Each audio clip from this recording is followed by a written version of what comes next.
Évangile de Jésus-Christ selon saint Jean, chapitre 3, versets 14 à 21. En ce temps-là, Jésus disait à Nicodème, « De même que le serpent de bronze fut élevé par Moïse dans le désert, ainsi faut-il que le Fils de l'homme soit élevé, afin qu'en lui, tout homme qui croit ait la vie éternelle.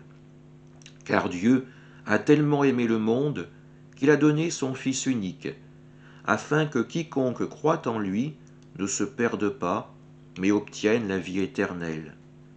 Car Dieu a envoyé son Fils dans le monde, non pas pour juger le monde, mais pour que par lui le monde soit sauvé.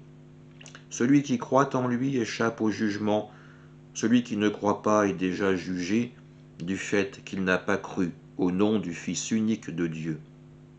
Et le jugement, le voici. La lumière est venue dans le monde, et les hommes ont préféré les ténèbres à la lumière, parce que leurs œuvres étaient mauvaises. Celui qui fait le mal déteste la lumière. Il ne vient pas à la lumière de peur que ses œuvres ne soient dénoncées.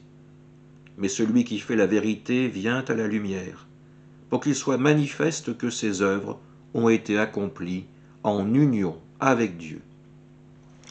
Acclamons la parole de Dieu. À Nicodème, le disciple qui vient trouver son maître en cachette, Jésus parle du serpent de bronze qui accompagnait le peuple hébreu durant la marche dans le désert.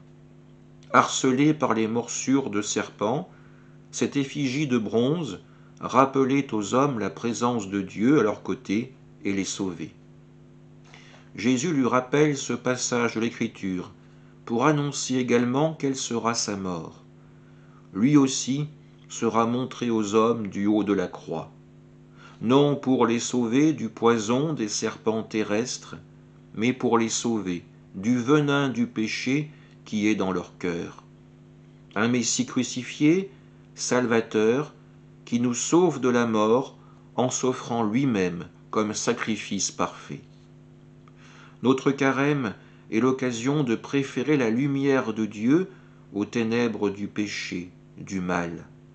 Oui, regarder le Christ en croix est parfois difficile, et beaucoup n'y voient qu'un signe de mort. Pourtant, nous le savons, sur la croix, le Christ ouvre ses bras pour accueillir l'humanité souffrante, lui donnant la possibilité de vivre la rédemption. C'est par la croix que nous pourrons nous retrouver au tombeau vide du dimanche de Pâques, ce lieu signifiant la vie triomphante. Amen.